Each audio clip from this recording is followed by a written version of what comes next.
साल का सबसे बड़ा ट्रेन हादसा है। जी हां, बड़ी खबर से शुरुआत करते हैं। थोड़ी देर में ही बालासोर पहुंचेंगे प्रधानमंत्री नरेंद्र मोदी। रेल हादसे वाली जगह पर जाएंगे प्रधानमंत्री नरेंद्र मोदी और इसके बाद कटक के अस्पताल भी पहुंचेंगे प्रधानमंत्री नरेंद्र मोदी, जहां पर घायलों से करेंगे मुलाकात। रवाना होने से पहले प्रधानमंत्री मोदी ने एक बैठक भी की। उच्च स्तरीय बैठक में प्रधानमंत्री मोदी ने ली पूरी जानकारी। इस दौरान गृह मंत्री अमित शाह भी रहे मौजूद। कई बड़े सवाल उभरते हैं इस हादसे के बाद। सवाल हमारे टीवी स्क्रीन पर, इमरजेंसी ब्रेक सिस्टम का इस्तेमाल नहीं हुआ, क्यों नहीं हुआ? पहले हादसे के बाद दूसरी ट्रेन रुकी क्यों नहीं? उन्हें रुका क्यों नहीं किया गया? क्या इंफॉर्मेशन, सूचना नहीं पहुंची? क्या यह हादसा सिर्फ मानवीय भूल है, रेलवे के तकनीकी सिस्टम की नाकामी है, या फिर कुछ और ऐसा है जो साजिश के रूप में इस हादसे के पीछे है, जिसके चलते यह हादसा सामने आया है? बहुत सारे सवाल हैं जिनका जवाब जांच के बाद सामने मिल पाएगा। प्रधानमंत्री नरेंद्र मोदी इस बीच पहुंचने वाले हैं। बालासोर हादसे की जगह पर जाएंगे प्रधानमंत्री नरेंद्र मोदी। उसके बाद कटक पहुंचेंगे, जहां पर अस्पताल में भर्ती घायलों से भी मुलाकात करेंगे। तो तस्वीरें हम दिखा रहे हैं। एक तरफ प्रधानमंत्री नरेंद्र मोदी हाई लेवल उच्च स्तरीय मीटिंग में जानकारी लेते हुए इस दुर्घटना के बारे में, और दूसरी तस्वीर आप देख पा रहे हैं हादसे वाली जगह, जहां पर भारी भीड़ इस वक्त आसपास के लोगों की मौजूद है, जहां पर रेस्क्यू टीमों की भीड़ मौजूद है, जहां पर पुलिस मौजूद है, जहां पर वो रैकेज, वो ट्रेनों का वो कबाड़ हुआ हिस्सा मौजूद है, जो कि टक्कर के बाद सामने आया, जिसमें डब्बे चकनाचूर हो गए और लोगों को बचाना मुश्किल हुआ। हालांकि डब्बों को काट कर लोगों को निकाला गया, मृतकों को निकाला गया, और जो घायल थे उनको जल्द से जल्द अस्पताल पहुंचाया गया।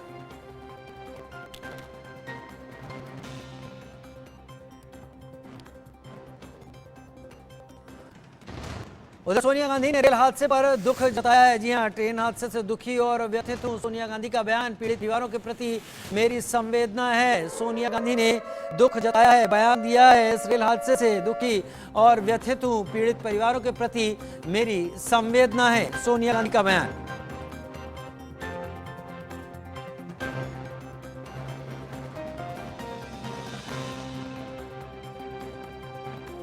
नवीन निशांत हमारे साथ ज्यादा जानकारी के साथ लाइव इस वक्त जुड़ गए हैं। नवीन, इस वक्त जब हम आपसे बात कर रहे हैं 261 लोगों की मौत हो चुकी है, 900 से ज्यादा भी घायल हैं। प्रधानमंत्री जहां पहुंचने वाले हैं, जहां पर ये दुर्घटना हुई, कटक के अस्पताल पहुंचेंगे। दिल्ली से भी राहत भेजी गई है, और क्या खबरें दिल्ली आ रही हैं इस हादसे को लेकर? पूरा देश शोक संतप्त है। बिल्कुल, देखिए राजीव, बता दें कि बालासोर जहां पे पूरी घटना हुई है, वहां पर तमाम हाई प्रोफाइल लोगों का पहुंचना शुरू हो चुका है। ममता बनर्जी आपसे थोड़ी देर पहले वहां पहुंची थी। उन्होंने इस पूरी घटना पर जो दुख है वो व्यक्त किया है। इसके अलावा जो नवीन पटनायक थे वो सुबह पहुंचे हुए थे। अश्विनी वैष्णव वो लगातार वहां पर कैंप किए हुए हैं। रेलवे मिनिस्टर ने लगातार कैंप किए हुए हैं, और प्रधानमंत्री नरेंद्र मोदी भी थोड़ी देर में भुवनेश्वर पहुंचने वाले हैं, और भुवनेश्वर से वो फिर हेलीकॉप्टर के जरिए बालासोर जाएंगे। वहां पर घटनास्थल का मुआयना करेंगे, और जिन हॉस्पिटलों में घायलों का इलाज चल रहा है, यानी कटक के जिस हॉस्पिटल में घायलों का इलाज चल रहा है, वहां वो घायलों से मिलेंगे, उनसे उनका हाल चाल जानेंगे, और बहुत हद तक संभव है कि घटनास्थल पर वो अधिकारियों के साथ समीक्षा कर सकते हैं। क्योंकि आमतौर पर 2 ट्रेनें टकराती हैं, ये बात समझ में आती है, लेकिन 3 ट्रेन अगर टकराती है तो ये समझना होगा कि आखिर गलती किसकी तरफ से है। क्या कोई टेक्निकल फॉल्ट है, क्या सिग्नल की अनदेखी की गई, या फिर लाइन पहले से डैमेज थी और ट्रेन वहां से गुजर गई? क्योंकि जिस इलाके की बात हो रही है वो नक्सली प्रभावित इलाका भी कभी रहा करता था। बालासोर की बात हो रही है, नक्सली प्रभावित भी वो इलाका था। तो ऐसे में जो जांच कमेटी है वो तमाम एंगलों पर जांच करेगी, और बड़ी बात यह है कि जो रेस्क्यू ऑपरेशन है वो पूरा हो चुका है, और अभी के समय जो रेलवे का पूरा ध्यान है वो रिस्टोरेशन पे है, यानी पटरियों को सही करना, जो इलेक्ट्रिक वायर जो रेलवे लाइन के ऊपर से गुजरती हैं उनकी मरम्मत करना, जो स्लीपर्स होते हैं जो रेलवे लाइन के नीचे होते हैं जिससे पटरियों को मजबूती मिलती है, उनकी मरम्मत करना। क्योंकि जो पूरा एक्सीडेंट है वो तकरीबन 800 से 1 किलोमीटर के दायरे के बीच में हुआ है। यानी पूरी जो ट्रेन की पटरियां हैं वो पूरी तरह से क्षतिग्रस्त हो गई हैं, रेल की पटरियां उखड़ गई हैं। तो रेस्क्यू ऑपरेशन तो पूरा हो चुका है, लेकिन रीस्टोरेशन में कम से कम 4 से 5 दिनों का समय लगना लाजमी है। क्योंकि जो हावड़ा चेन्नई रूट है वो देश के सबसे व्यस्त रूटों में से एक माना जाता है, और ऐसे में अगर रूट पूरी तरह से बंद है तो यात्रियों को भी परेशानी होनी लाजमी है। क्योंकि गर्मियों का मौसम शुरू हो चुका है, स्कूलों में छुट्टियां हो चुकी हैं, दफ्तरों में छुट्टी है, और बहुत संख्या में लोग घूमने के लिए ट्रेन का सहारा लेते हैं। तो ऐसे में अगर चेन्नई हावड़ा रूट बंद है तो ऐसे में यात्रियों की परेशानी बढ़ गई है। तो रेलवे के अधिकारियों का भी कहना है कि उनकी अब पहली प्राथमिकता उस पूरे इलाके की रिस्टोरेशन को लेकर है। तो ऐसे में रेल पटरियों को दुरुस्त किया जाएगा। जो ओवरहेड वायर होते हैं, यानी जिसके सहारे इंजन चलते हैं, जिसमें बिजली के करंट होते हैं, वो तारें पूरी तरह से टूट चुकी हैं। उन तारों की मरम्मत करनी है, क्योंकि जिस जगह पे ये हादसा हुआ है वहां पर 2 मेन लाइन है और 2 रेलवे की लूप लाइन है। यानी जो मेन लाइन होती है उस पर अप और डाउन ट्रेनें क्रॉस करती हैं, और जो लूप लाइन होती है वो आमतौर पर क्रॉसिंग के लिए या फिर मालगाड़ियों के लिए बनाई जाती है। और इस हादसे में चारों लाइन को नुकसान पहुंचा है। तो ऐसे में रेलवे अधिकारियों के सामने सबसे बड़ी चिंता अभी के समय ये है कि जल्द से जल्द जो पूरा इलाका है उसको रिस्टोर किया जाए, क्योंकि अगर रिस्टोर करने में लेट होता है तो रेलवे को नुकसान होना लाजमी है, यात्रियों की परेशानी बढ़नी लाजमी है। 261 लोगों की अब तक मौत हो चुकी है। कई ऐसे गंभीर रूप से घायल लोग हैं जिनका इलाज चल रहा है। तो ऐसे में अधिकारियों का भी कहना है कि हो सकता है कि मृतकों की संख्या में थोड़ा बहुत इजाफा और हो, क्योंकि आज सुबह एनडीआरएफ की टीम से बात हो रही थी। उनका ये कहना था कि उन्हें रेस्क्यू करने में दिक्कत इसलिए आ रही है क्योंकि जो बोगियां हैं वो एक दूसरे के ऊपर चढ़ी हुई हैं। बोगियों को अलग करने का एक जरिया होता है गैस कटर के माध्यम से उन्हें काटना। लेकिन एनडीआरएफ के जवानों के सामने ये भी चिंता थी कि अगर वो गैस कटर से बोगी को काट रहे हैं और उसमें कोई जीवित इंसान हुआ तो हो सकता है कि उसको नुकसान पहुंचे। तो इसलिए पहले स्नीफर डॉग की मदद से पूरे बोगियों को खंगाला गया, फिजिकल इंस्पेक्शन तमाम बोगियों की गई और उसके बाद बोगियों को काट काट कर अलग किया गया ताकि मलबा वहां से हटाया जा सके। क्योंकि 17 से 18 जो बोगियां हैं वो रेलवे लाइन और उसके आसपास के इलाकों में पड़ी हैं। तो जब रिस्टोरेशन का काम होगा तो पहले उन मलबों को वहां से हटाया जाएगा, उसके बाद जो रेलवे ट्रैक है उसकी क्या स्थिति है उसका आकलन किया जाएगा और उसके बाद नए सिरे से उस पूरे इलाके में ट्रैक को बिछाया जाएगा। तो इसमें 3 से 4 दिनों का जो समय है वो निश्चित रूप से लगने वाला है। रेस्क्यू पूरा हो चुका है। तकरीबन 900 लोग घायल बताए जा रहे हैं जिनका इलाज बालासोर, कटक के अस्पतालों में चल रहा है। लगातार वहां पर घायलों को पहुंचाया जा रहा है और प्रधानमंत्री भी कटक के अस्पताल में जाएंगे, जो घायल हैं उनसे मुलाकात करेंगे और घटना स्थल पर जाएंगे। वहां जो अधिकारी मौजूद हैं उनसे वहां की स्थिति की उनके साथ समीक्षा करेंगे। जी राजू, ठीक है, बने रहिए आप। हम 7 तस्वीरें अपने दर्शकों को पहले दिखा दें, उसके बाद एक बार फिर आपका रुख करेंगे। 7 तस्वीरें बताएंगी कि हादसा कितना भयावह था। आपके टीवी स्क्रीन पर 7 तस्वीरें दिखाई पड़ रही हैं जो हादसे की भी यहाँ पर बात बता रही हैं। प्रधानमंत्री नरेंद्र मोदी के कदम उठाने की भी बात बता रहे हैं। रेल मंत्री अश्विनी वैष्णव के वहां पर कैंप करने की बात दिखा रही हैं और लगातार राहत बचाव कार्य किस तरीके से चला, किस तरीके से लोगों को अलग अलग जिलों के अस्पतालों में तेजी के साथ एडमिट कराया गया। बड़ी खबर का रुख कर लेते हैं। इस वक्त पश्चिम बंगाल की मुख्यमंत्री ममता बनर्जी भी घटना स्थल पर पहुंच गई हैं। उन्होंने अपनी तरफ से मृतकों के परिजनों को 5 लाख रुपए के मुआवजे को दिए जाने की घोषणा की है। वहीं ओडिशा सरकार के साथ हम मिलकर काम करेंगे, ममता बनर्जी ने बयान दिया है। पश्चिम बंगाल सरकार की ओर से मदद भेजी गई है। ममता का कहना है ट्रेन में टक्कर रोधी उपकरण नहीं लगे हुए थे, ऐसा ममता बनर्जी ने बात उठाई है। है कि रेलवे का सेफ्टी कमीशन है। जब रेलवे का ऐसा इंसिडेंट होता है तब रेलवे सेफ्टी कमीशन को दे देता है। वो लोग इन्वेस्टिगेशन करते हैं और इन्वेस्टिगेशन करके रिपोर्ट देते हैं। था मैंने एंटी कॉल्यूशन डिवाइस तैयार किया था। मैं खुद मडगांव में गया था, गोवा में, तब से रेल का इंसिडेंट कम गया था। एक्सीडेंट एकदम वो ऐसा है एंटी कॉल्यूशन डिवाइस कि एक लाइन में 2 ट्रेन आ जाएगा तो उसमें रुक जाएगा। अगर कोई ट्रेन सामने पड़ा है तो रुक जाएगा। अगर कोई कुछ भी हो सकता है, एंटी कॉल्यूशन डिवाइस डाइवर्स हो जाएगा तो उसको अलर्ट करेगा। लेकिन मैं जब रेल मिनिस्टर इधर में है तो मैं यही कहना चाहूंगा, आप देख लीजिए इसमें एंटी कॉल्यूशन डिवाइस नहीं लगाया। जितना तक मेरे का जानकारी है, अगर एंटी कॉल्यूशन डिवाइस लगाता था तो वही इंसिडेंट नहीं होता। नवीन निशांत मेरे साथ लगातार तमाम जानकारी के साथ जुड़े हुए हैं। नवीन, आप इस बात पर जोर दे रहे हैं क्योंकि ये जगह जहां पर 800 से 1 किलोमीटर के बीच की चारों लाइन, जिसमें 2 लूप लाइन और 2 मेन लाइन शामिल हैं, वो क्षतिग्रस्त हो गई हैं। और जहां तक रेलवे की बात है, इसके जो वरिष्ठ लोग हैं, जो एक्सपर्ट्स हैं ज़्यादातर दिल्ली में, तो कि दिल्ली से एक टीम स्पेशली इस पूरे हादसे और इसको रिस्टोर करने के लिए जाने की तैयारी में है वहां पर। बिल्कुल राजू, देखिए बता दें कि हावड़ा डिवीजन के अंतर्गत ये पूरा इलाका आता है और हावड़ा डिवीजन से जो इंजीनियर्स की टीम है, जो एक्सपर्ट्स की टीम है, वो तो वहाँ पहुँच चुकी है और निश्चित रूप से जो दिल्ली में बैठे एक्सपर्ट्स हैं उनकी कोऑर्डिनेशन में वो टीम मौजूद है, क्योंकि जो सुबह से है रेस्क्यू का काम किया जा रहा था, चाहे वो एनडीआरएफ हो, चाहे वो उड़ीसा स्टेट डिजास्टर रिलीफ जो फंड है उसकी टीम हो, और चाहे आर्मी के जवान हो। पहली प्राथमिकता थी घायलों को समय से वहां से निकालकर अस्पताल पहुंचाना और जो डेड बॉडी वहां पड़ी थी उन्हें सही समय पर अस्पताल पहुंचाना। तो ऐसे में जब अब रेस्क्यू का काम पूरा हो चुका है तो ऐसे में रिस्टोरेशन का काम शुरू किया जाना है और उसमें निश्चित रूप से अधिकारियों को मेहनत करनी पड़ेगी, क्योंकि रेलवे लाइन आमतौर पर जब उसे बिछाया जाता है तो उसमें मेहनत लगता है और समय लगता है, क्योंकि हम तस्वीर लगातार देख रहे थे कि पूरी पटरियां उखड़ी हुई हैं। जो कुछ चश्मदीदों का ये भी कहना था कि जो रेल की पटरियां होती हैं वो बोगी के अंदर तक घुस चुकी थी। तो समझ सकते हैं कि झटका कितनी जोर का लगा हुआ था और लोगों को संभलने का मौका नहीं मिला। तो पूरी जो स्लीपर्स होती हैं, स्लीपर्स आमतौर पे उसे कहते हैं जिस पर पटरियों को लगाया जाता है, यानी जो सीमेंट की जो पट्टियां होती हैं उन्हें स्लीपर्स कहते हैं, वो टूटी हुई है। तो निश्चित तौर पर अभी के समय दिल्ली में बैठे जो एक्सपर्ट्स हैं वो निश्चित रूप से हावड़ा डिवीजन के जो एक्सपर्ट्स हैं उनके कोऑर्डिनेशन में है, क्योंकि रिस्टोरेशन का जो काम है वो आज शाम से ही शुरू किया जाना है। पहले चरण के अंतर्गत जो मलबे हैं उन्हें वहां से हटाया जाएगा और जो बिजली की तारें जो टूटी हुई हैं उन्हें वहां से हटाया जाएगा और उसके बाद दूसरे चरण में वहां पर पटरियों को बिछाने का काम किया जाएगा, क्योंकि पटरी को बिछाने के तुरंत बाद आप रेल का परिचालन नहीं कर सकते। पहले कई चरण में सेफ्टी ट्रायल होते हैं, खाली इंजन को दौड़ाया जाता है और पटरी की मजबूती को परखा जाता है।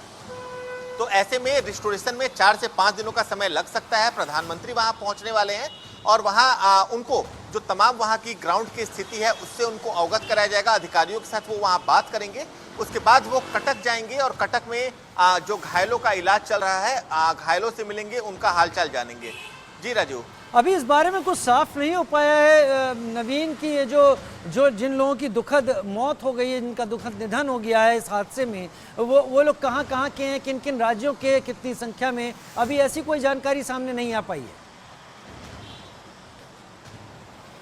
नहीं राजू, इसमें थोड़ा मुश्किल होगा, क्योंकि आमतौर पर जब टिकट बुक होते हैं या फिर अगर आम लोग जनरल क्लास की टिकट खरीदते हैं तो उन्हें ये बताने की जरूरत नहीं होती कि वो कहाँ के रहने वाले हैं और वो कौन से राज्य के हैं। तो ऐसे में रेलवे अधिकारियों के सामने भी चिंता है कि उनके पास मृतकों की संख्या तो है, लेकिन कौन किस राज्य का है, किस जगह का है, ये थोड़ा मुश्किल है। इसमें थोड़ा समय लगेगा, क्योंकि जब आप आरक्षित श्रेणी में यात्रा करते हैं, यानी आप स्लीपर या एसी में यात्रा करते हैं, तब तो आपके डिटेल्स रेलवे के पास होते हैं। लेकिन अगर आप जनरल क्लास में यात्रा कर रहे हैं तो उसके लिए आपसे कोई डॉक्यूमेंट या कोई जानकारी नहीं मांगी जाती। तो ऐसे में रेलवे के सामने चुनौती इस बात की है कि जिन जो डेड बॉडीज हैं, जिनकी शिनाख्त अभी नहीं हुई है या जिन पर कोई दावेदारी अभी तक नहीं आई है, उसका पता कैसे लगाया जाए।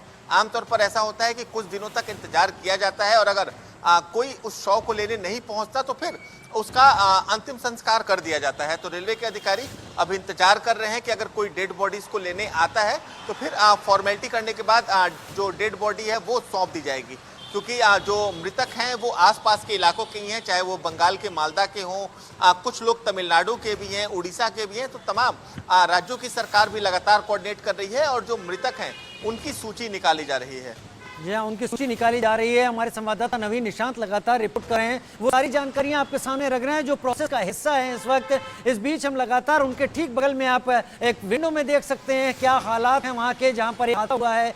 स्वास्थ्य मंत्रालय क्या कुछ कदम उठा रहा है, नवीन कुछ जानकारी मिल पा रही है इसके अलावा कि वहां कटक के अस्पताल में, एम्स में एक्सपर्ट्स की टीम भेजी गई है?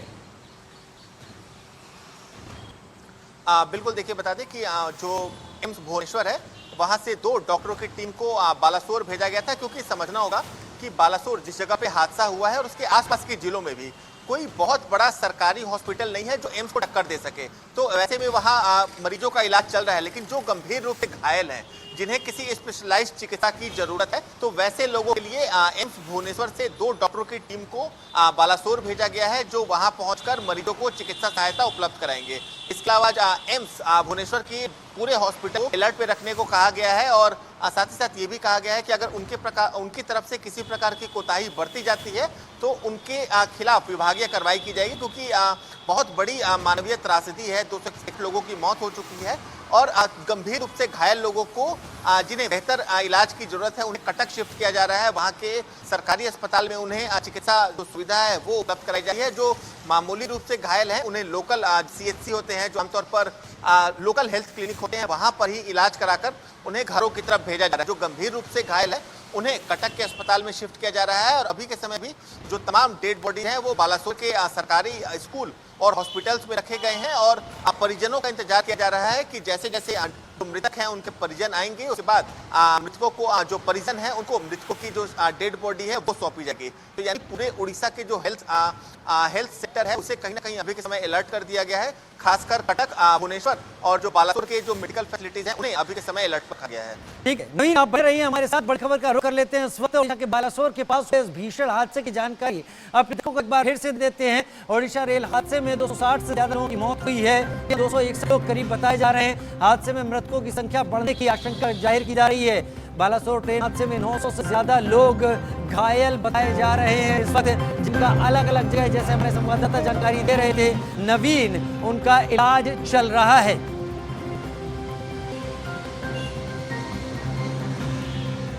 तकनीकी सिस्टम काम नहीं किया या समय पर सूचना नहीं पहुंच पाई, इस तरह के तमाम सवाल हैं, तमाम कयास लगाए जा रहे हैं नवीन। लेकिन इस बीच की इन तमाम कयासों को जांच के जरिए बेहतर तरीके से सामने रखा जा सके।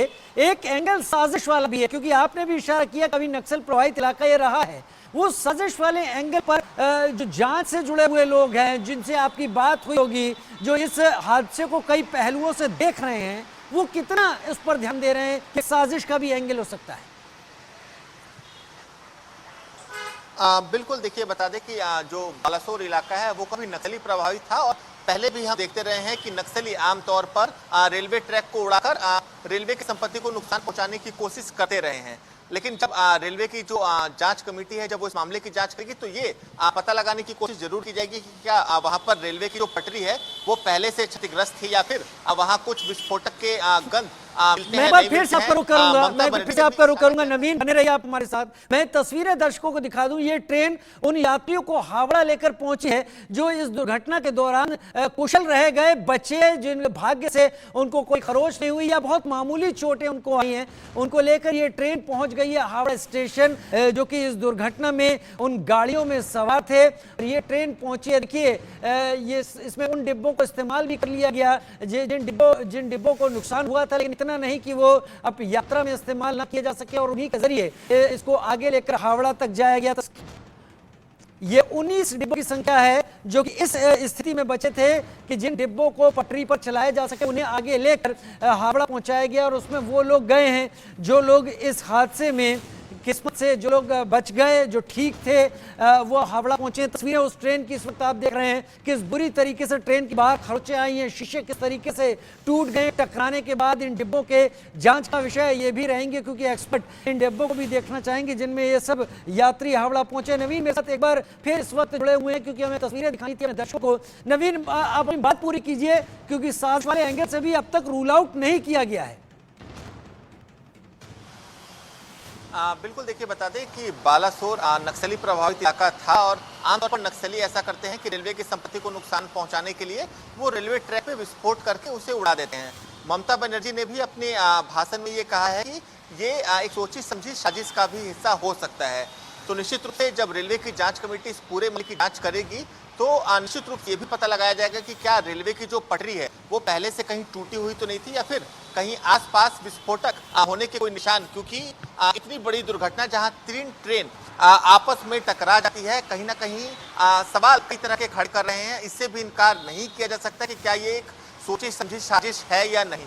लेकिन रेलवे अपनी कमेटी बनाई है, इसके अलावा जो लोकल पुलिस है वो भी इस पूरे मामले की जाँच कर रही है और तमाम एंगल्स को ध्यान में रखकर जांच किया जा रहा है कि क्या ये एक नक्सली हमला है या फिर कोई मानवीय भूल है, सिग्नल ओवर जमिंग है या फिर कोई टेक्निकल फॉल्ट, क्योंकि उस रूट पर जो कवच टेक्निक है, जो रेलवे की अपनी टेक्निक होती है कवच टेक्निक, वो उस रूट पर इंस्टॉल्ड नहीं थी। ऐसे में अगर कवच टेक्निक उस रूट पर इंस्टॉल्ड रहती तो हो सकता है कि टक्कर को टाला जा सकता था, लेकिन कवच टेक्निक उस रूट पे इंस्टॉल्ड नहीं थी, जिसकी वजह से इतना बड़ा हादसा हुआ है। और पुलिस यानी जो लोकल पुलिस है वो तमाम एंगल्स पे ध्यान में रखकर जांच कर रही है और रेलवे ने भी कमेटी का गठन किया है जो इस पूरे मामले की एक विस्तृत रिपोर्ट रेल मंत्रालय को सौंपेगी ताकि उसके बाद इस मामले में आगे की कार्रवाई की जा सके।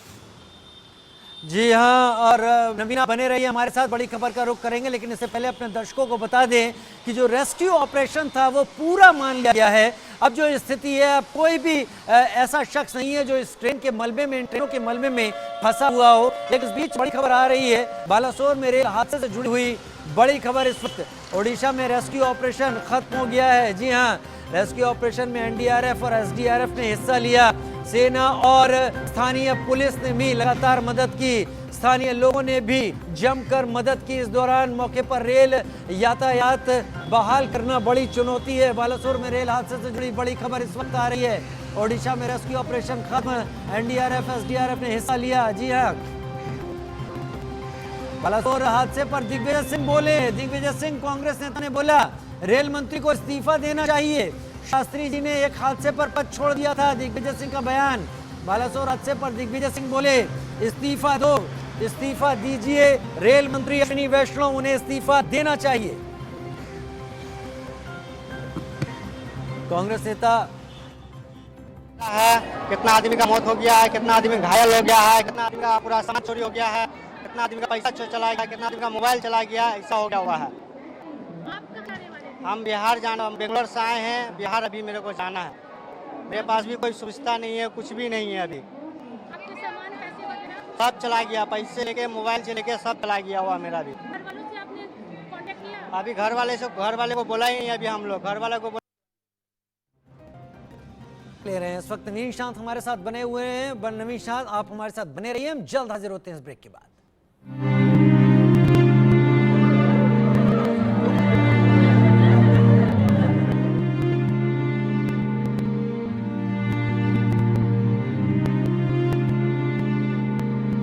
आवाज आया, मार्केट में थे तो आए, देखे तो ऐसा हुआ है। अब फिर सबको निकाले अंदर से।